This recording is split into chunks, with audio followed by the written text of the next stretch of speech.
사람하고 돼야지. 누군가가 인생을 야간 열차에 비유한 바 있습니다. 여기 야간 열차가 하나 있습니다. 밖에는 매우 캄캄하고 어둡습니다. 그런데 이 야간 열차를 탄 사람들은 지금 막 태어난 갓난 아기로부터 나이가 많이 든 연로한 노인에 이르기까지 매우 다양합니다. 저마다의 나름대로의 여행을 즐기느라 분주합니다. 그런데 이 여행을 하는 사람들 가운데 각자에게 종이 울릴 때마다 결국은 모든 사람들이 자기에게 주어진 정거장에서 내리게 된다는 것입니다. 그 사람들이 한 번도 밖에 나가본 적이 없기 때문에 밖에 내리기를 두려워합니다.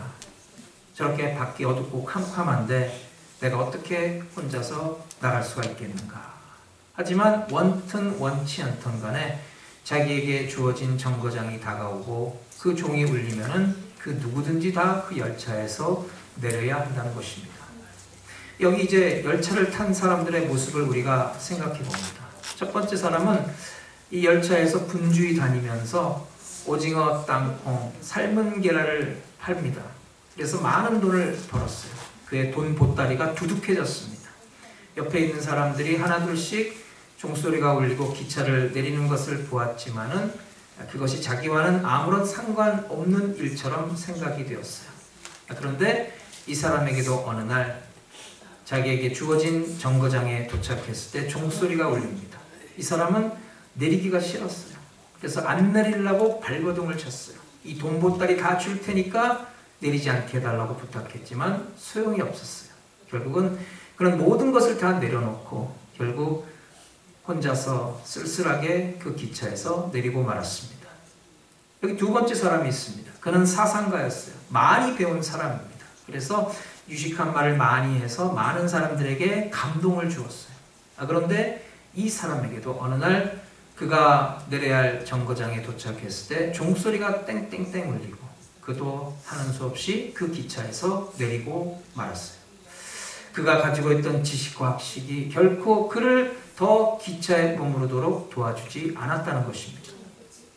여기 세 번째 사람을 소개합니다. 이 사람은 기차 안에서 부지런히 다니면서 연약한 사람, 불쌍한 사람, 병든 사람, 가난한 사람을 열심히 돕고 봉사를 합니다.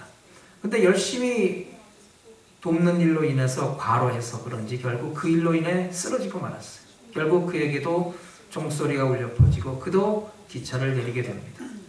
사람들은 그 사람을 잊지를 못하는 거예요. 그래서 참 그를 때마다 추모하게 되었고 그리고 많은 사람들이 그의 선행을 본받아서 착한 일을 많이 했다는 그런 이야기입니다. 지금도 이 인생이라는 야간 열차는 계속 달리고 있습니다. 이 세상에는 두 종류의 생각을 가진 사람이 있습니다. 첫 번째 부류의 사람은 나는 날마다 살아간다 라는 생각을 가진 사람이고 두 번째 부류의 사람은 나는 날마다 죽어간다 라는 생각을 가진 사람입니다. 여러분 보시기에 어떤 사람이 더 현명한 사람이라고 생각이 되십니까? 어리석은 사람은 날마다 나는 살아간다는 것만 생각합니다. 그래서 자기가 세상에서 쾌락을 누리고 천년만년 살 것처럼 생각합니다. 그러나 여러분 우리 모두는 다 하나님의 섭리 가운데 세상에 살다가 결국 하나님이 부르시면 하나님 앞으로 갈 수밖에 없는 것입니다. 여러분 생각해 보세요. 우리가 날마다 산다고 생각하지만 어떤 의미에서 보면 날마다 죽는 것입니다. 그래서 우리 인생이란 태어날 때부터 이제 죽어가는 그런 과정에 살아가는 거예요. 그래서 날마다 우리가 한순간 한순간 우리 육신의 죽음 가까이 다가가는 그런 모습이라는 것입니다. 여러분 그렇습니다. 우리 인생은 날마다 죽음을 향해 달려가는 멈추지 않는 브레이크가 없는 야간 열차와도 같습니다. 그래서 내가 날마다 살아간다는 또 다른 의미는 나는 날마다 죽어간다 라는 의미를 가지고 있습니다. 그래서 사람에게 생명의 문제는 그 무엇보다도 우선됩니다. 여러분 잘 사느냐 못 사느냐 그렇게 중요하지 않습니다. 부자로 사느냐 가난하게 사느냐 물론 살 때는 그것이 중요한 일이지만 죽음을 맞이하게 될 때는 그 모든 것이 다 소용이 없게 됩니다. 세상에서 가장 공평한 것은 모든 사람은 다 늙어간다는 거예요. 그래서 무슨 돈 많은 사람은 안 늙고 가난한 사람은 늙는 것이 아니에요. 아무리 예쁘고 참 미스코리아 같은 그런 몸매가 좋은 여자라 할지라도 세월이 흘러 늙으면 볼품이 없게 됩니다. 또 하나의 공평한 것은 모든 사람은 다 죽게 되어 있다는 것입니다. 많이 배웠다고 안 죽는 것이 아니고 못 배웠다고 죽는 것이 아니에요. 그래서 참 인간은 그 누구나 이 죽음 앞에서 공평합니다. 세상에 누리는 부귀영화 권세 명예가 사실 이 죽음의 문제 앞에서는 아무런 의미가 없습니다. 여러분 부자이십니까? 교만하지 마십시오. 잠깐입니다. 예쁘고 건강하십니까? 뽐내지 마십시오. 잠시뿐입니다. 그래서 이와 같은 인생에 대해서 오늘 본문을 통해 바울은 고백합니다. 나는 날마다 죽노라. 아멘. 왜 그런 고백을 하는 것일까요? 더구나 바울은 이와 같이 날마다 죽는다는 자신의 모습을 오히려 자랑스럽게 여기고 있습니다. 바울의 자랑은 세상 부귀영화 권세 명예가 아니고 자신이 가진 학식과 지식과 지위와 배경이 아니고 오직 그가 날마다 죽는다는 자신의 모습에 있었다는 것입니다. 바울은 왜 날마다 죽는다는 자신의 모습에 대해서 그렇게 자랑스럽게 여긴단 말입니까? 여러분 사실 이 바울의 신앙 고백에는 정말로 중요한 신앙인의 바른 자세가 담겨져 있습니다. 오늘 우리가 이 바울의 위대한 신앙 고백을 그 의미를 생각해 보면서 하나님께서 우리에게 주시는 풍성한 은혜를 누리기 원합니다. 아멘. 첫째로 바울은 매일 죽는다는 각오로 사명을 감당했습니다. 오늘 본문 말씀을 의역하면은 나는 매일 죽음에 노출되어 살아간다. 나는 매일 죽음 앞에서 살아간다. 그런 뜻입니다. 왜 그런 말을 했을까요? 여러분 사실 바울의 삶은 날마다 죽음의 위기를 맞이하면서 살았던 거예요. 바울의 삶을 한마디로 표현하면 거의 매일 생명의 위협을 느끼는 삶을 살았다는 것입니다. 그래서 그가 당한 위기와 여러 가지 생명의 위협을 그는 이렇게 고백하고 있어요. 고린도후서 11장 23절 이하에 보면 내가 수고를 넘치도록 하고 감옥에 갇히기도 더 많이 하고 매도 수없이 맞고 여러 번 죽을 뻔하였으니 유대인들에게 40에 하나 감한매를 5번 맞았으며 3번 태장으로 맞고 1번 돌로 맞고 3번 파선하는데 일주야를 기품에서 지냈으며 여러 번 여행에 강의 위험과 강도의 위험과 동족의 위험과 이방인의 위험과 신의 위험과 광야의 위험과 바다의 위험과 거짓 형제 중의 위험을 당하고 또 수고하며 애쓰고 여러 번 자지 못하고 줄이며 목마르고 여러 번 굶고 춥고 헐벗으노라. 여러분 이게 바로 바울이 실제적으로 처한 상황이었어요. 여러분 살아오시면서 이런 고난을 당해보신 적이 있습니까? 우리가 이민 와서 많이 고생을 했다 할지라도 여러분 바울 앞에는 감히 명함을 내밀 수가 없습니다. 바울의 삶은 참 살았다고 할 수가 없는 삶이에요. 산 것 자체가 바로 기적입니다. 사도행전 23장 12절 이하에 보면은 유대인들이 당을 지어 맹세하되 바울을 죽이기 전에는 먹지도 아니하고 마시지도 아니하겠다 하고 이같이 동맹한 자가 40여 명이더라. 여러분 얼마나 기가 막힌 일입니까? 바울을 죽이기 전에는 먹지도 않고 마시지도 않겠다고 맹세한 사람이 무려 40여 명이 되었다는 거예요. 그러니까 그들은 자신의 생명을 걸고 바울을 죽이겠다는 거예요. 지구 끝까지 쫓아가서 바울을 죽이겠다는 것입니다. 그래서 바울은 언제 어디서 칼을 맞아 죽을지 모르는 그런 위험에 항상 노출되어 살아갔다는 거예요. 그러니 이것이 산 목숨이겠습니까? 그래서 바울은 고백하기를 날마다 죽기를 각오하며 사는 삶이 아니라 이미 죽은 삶을 산다고 고백하고 있는 거예요. 사실 바울은 그 옛날 다메섹 도상에서 한 번 죽었어요. 그가 이제 그리스도인들을 다 잡아오라는 대제사장의 공문을 가지고 다메섹으로 향하다가 길가에서 부활하신 예수님을 만나게 됩니다. 그리고 그 강한 광채 그는 앞으로 고꾸라졌어요. 그때 그는 눈이 멀어 앞을 보지 못하고 그 후로 식음을 전폐하고 다 죽어가게 되었는데 주님께서 아나니아라고 하는 선지자를 보내서 그를 살려주셨어요. 그래서 바울은 그때 한번 죽은 거예요. 근데 하나님께서 새 생명을 주셨기 때문에 아멘. 이제는 덤으로 얻은 삶을 산다는 그런 각오로 살아가는 것입니다. 아멘. 그러니까 그 바울의 삶은 더 이상 바울의 것이 아니에요. 죽은 것을 하나님께서 살려주셨기 때문에 이제부터는 하나님의 것입니다. 아멘. 그래서 바울은 그의 일생 다가도록 자기를 살려주신 하나님을 위해서 살아겠다고 고백하고 있는 것입니다. 여러분, 만약에 여러분이 내일 세상을 떠난다면 오늘 무슨 일을 하시겠습니까? 유명한 철학자 스피노자는 말하기를 내일 지구가 망한다 할지라도 나는 오늘 한 그루의 사과나무를 심겠노라 그랬어요. 여러분, 내일 우리가 세상을 떠난다고 하는데 오늘까지 참 다른 사람을 괴롭히고 해코지하고 못된 짓을 하는 그런 사람은 없을 거예요. 아무리 악인이라 할지라도 자신의 죽음 앞에서는 숙연해지게 되어 있습니다. 여러분, 우리 모두는 다 우리 인생의 마지막 순간을 맞이하게 되어 있습니다. 그리고 중요한 것은 그 순간이 언제인지 모르는데 그것은 너무나도 갑자기 우리에게 다가온다는 것입니다. 그렇다면 우리는 오늘 하루하루를 어떻게 살아야 합니까? 하나님께서 오늘도 나에게 생명을 연장해 주신 그 뜻에 합당하게 우리가 하나님의 뜻을 이루어드리고 하나님을 기쁘게 해드린다는 자세로 살아야 합니다. 아멘. 우리가 나쁜 짓 하지 않고 남을 괴롭히지 않고 하나님을 기쁘시게 해드리는 일을 하면서 살아갈 때 아멘. 우리의 삶의 참된 목적을 이루는 것입니다. 그때 우리는 하나님 앞에 언제든지 떳떳한 모습으로 살 수가 있는 것입니다. 미국의 어느 교회에서 있었던 일입니다. 그 교회 목사님이 이제 예수님의 재림에 대해서 설교를 했는데 성도들의 반응이 별로 시원치가 않은 거예요. 도무지 육신의 잠에 빠져서 깨어날 줄을 모릅니다. 그래서 목사님이 안 되겠다 생각했어요. 성도들에게 좀 경각심을 일깨워줘야겠다 생각을 해서 그 교회 장로님을 불러다가 함께 의논을 했어요. 그리고 나서 몇 주 후에 이 목사님이 또 이제 설교를 하는데 만물의 마지막이 가까웠으니 정신을 차리고 깨어 기도하라. 그렇게 설교했어요. 예수님이 다시 오실 때가 가까웠다고 설교했어요. 근데 그 순간 갑자기 목사님의 눈이 휘둥그레지면서 떨리는 목소리로 외치는 거예요. 여러분 보십시오. 예수님이 지금 다시 오시고 있습니다. 그 소리와 동시에 지붕에 올라가 대기하고 있던 장로님들 일제히 나팔을 불기 시작합니다.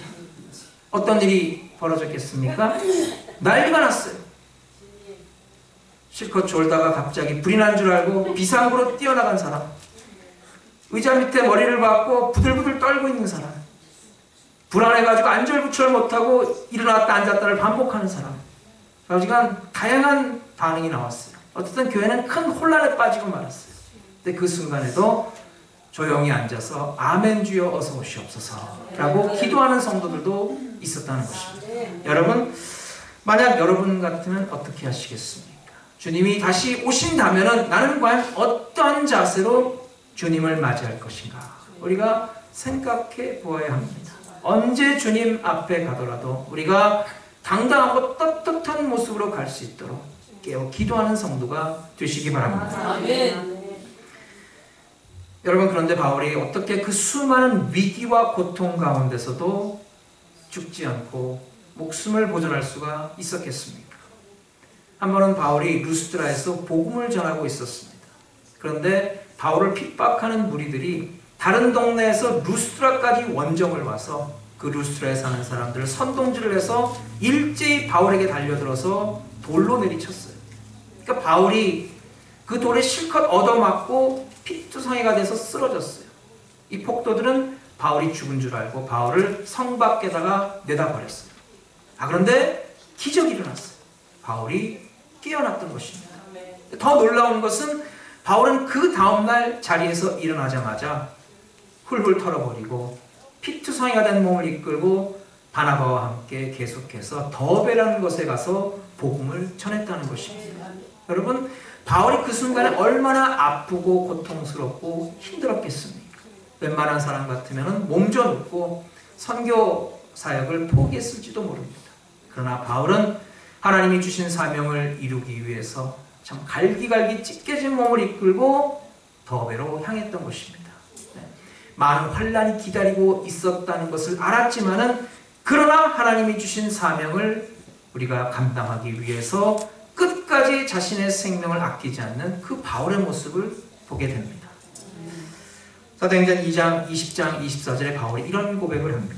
나의 달려갈 길과 주 예수께 받은 사명 곧 하나님의 은혜 복음 증거하는 일을 마치려 하면은 나의 생명을 조금도 귀한 것으로 여기지 아니하노라.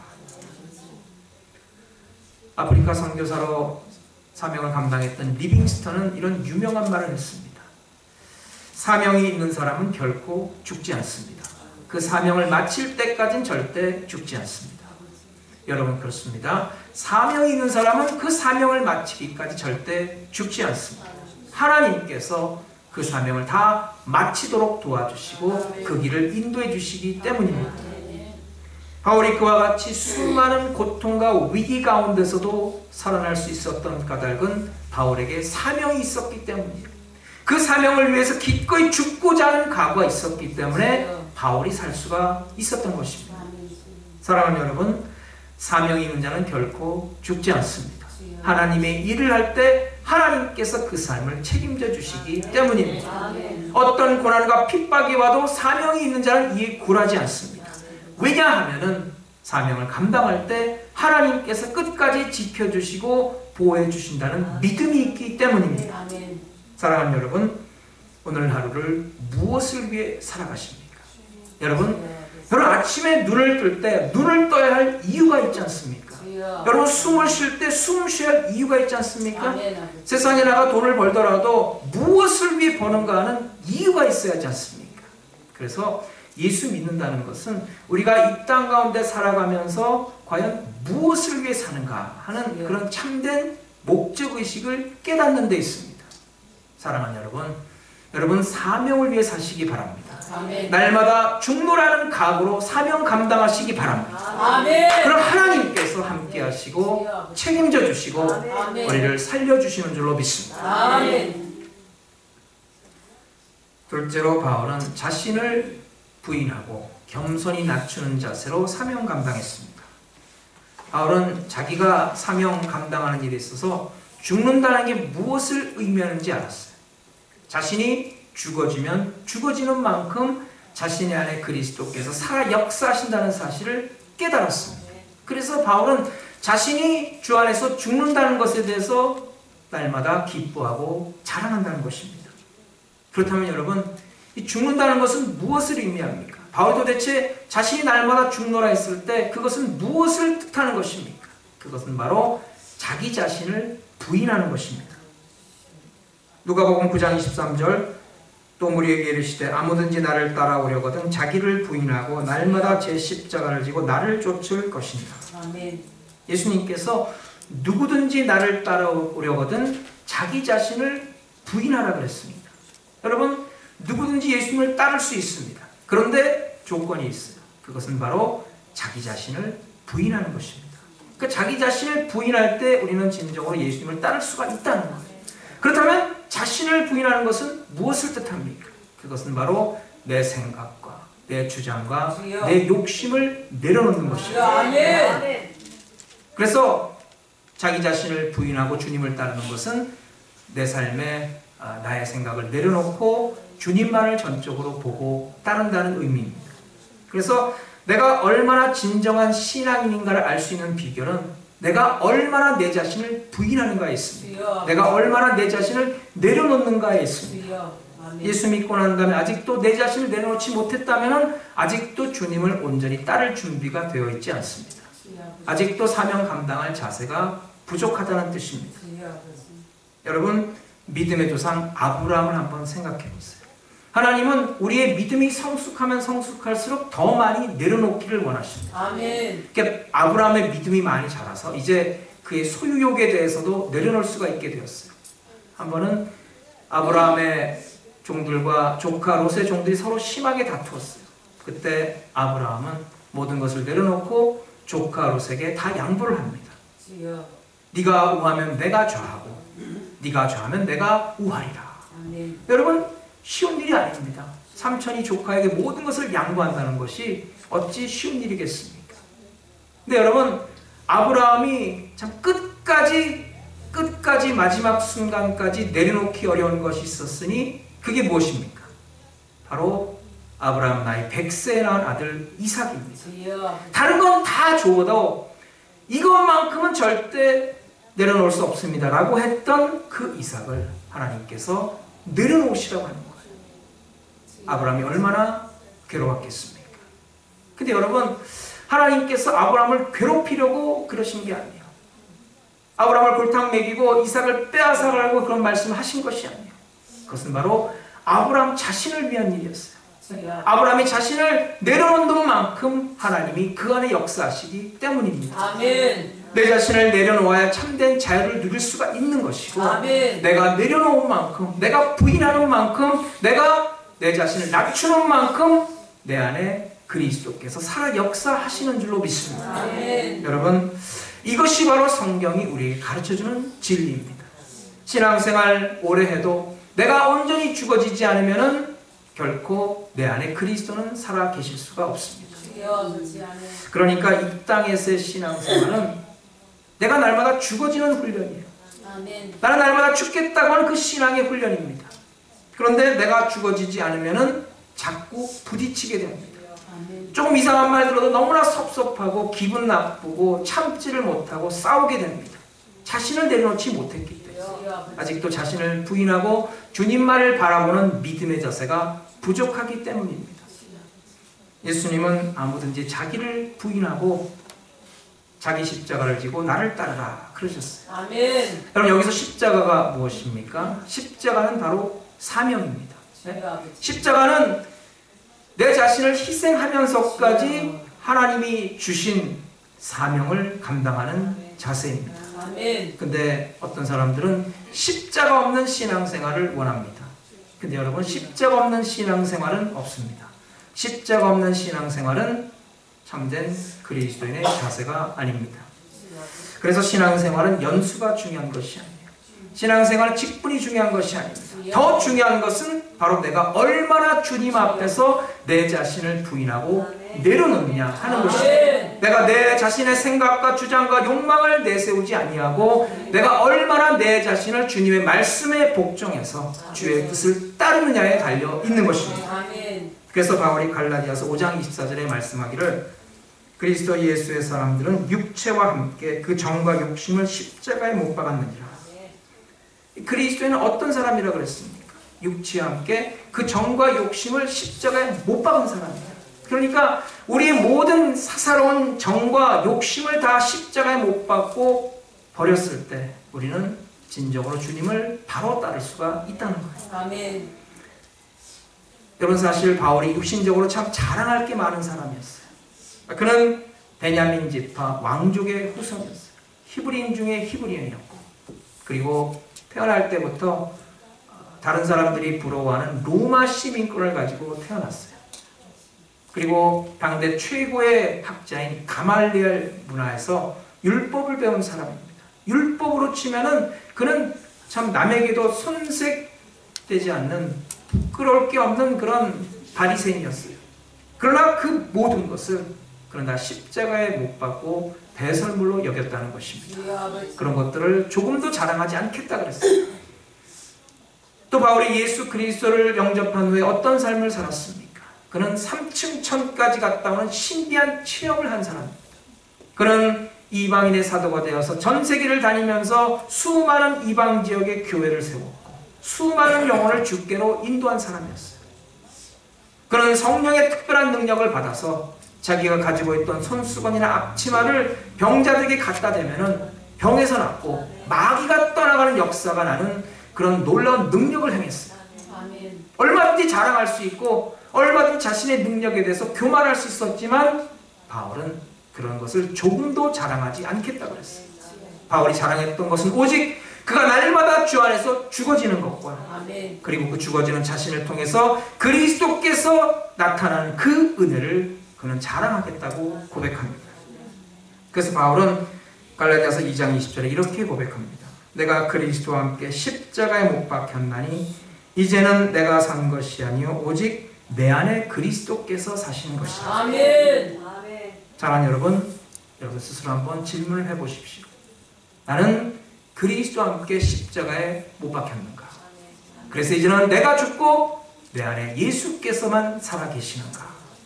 나는 저 십자가에 내 정과 욕심을 다 못 박았는가? 나는 날마다 죽어가고 있는가? 여러분 오늘 본문 말씀을 통해서 주님은 우리에게 그렇게 묻고 계십니다. 요즘 한국을 보면은 참 날마다 시끄러운 것을 볼 수가 있어요. 특히 정치를 보면은 난장판입니다. 잘 되면 자기 덕분이고 잘못되면 다 남의 탓을 하는 모습을 볼 수가 있어요.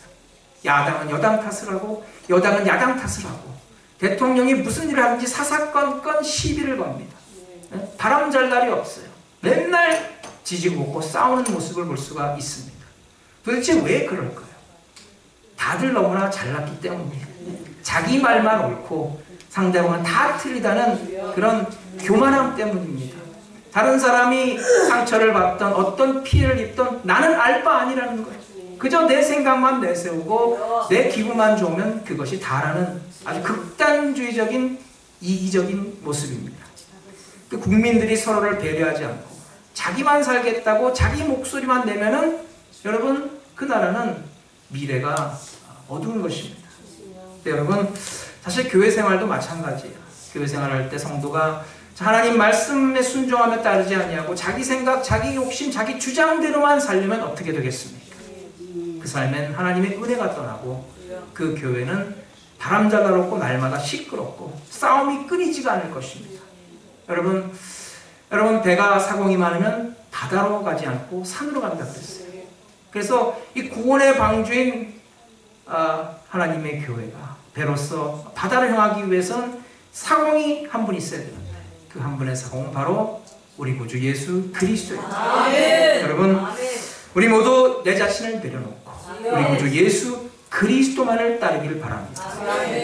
내 자신을 하나님의 말씀에 쳐서 복종하고 오직 그리스도의 말씀이 살아 역사하는 성도의 삶이 될 때 우리는 그 어떤 시험도 이기고 어떤 환난 가운데서도 믿음으로 승리하게 될 줄로 믿습니다. 그게 우리가 잘 되는 것이고 그게 우리 교회가 잘 되는 비결입니다. 여러분 예수 믿고 복 받아야 합니다. 많은 복을 받아 누리지만 그 중에 가장 으뜸가는 복은 바로 내가 날마다 죽어지는 복입니다. 내가 날마다 죽어질 때 여러분 그 어떤 것도 나를 괴롭힐 수가 없습니다. 그 어떤 것도 내게 바더가 되지 않습니다. 어떤 상처 주는 말을 다른 사람이 한다 할지라도 전혀 나를 괴롭히지 않습니다. 나는 죽어졌기 때문에 내 자신을 내려놓았기 때문에. 그래서 참 어떤 분이 저한테 너는 바보야 스투피드라 그래도 저는 화 안 내요. 저는 제 자신을 날마다 죽이려 하기 때문입니다. 여러분 그런 마음의 자세로 신앙생활하고 사명 감당하면은 어떤 것도 나를 괴롭힐 수가 없고 나를 무너뜨릴 수가 없는 것입니다. 사랑하는 여러분 신앙생활은 내가 죽어지는 데서부터 시작합니다. 내가 그리스도 안에서 온전히 죽어질 때 그때 비로소 그리스도께서 내 안에 사십니다. 내가 죽어지는 만큼 그리스도가 사시는 거예요. 나는 날마다 죽노라. 이 위대한 바울의 신앙 고백을 우리가 묵상하며 이 신비한 은혜를 날마다 체험하는 성도 되시기를 주 이름으로 축원합니다. 하나님 크신 은혜와 사랑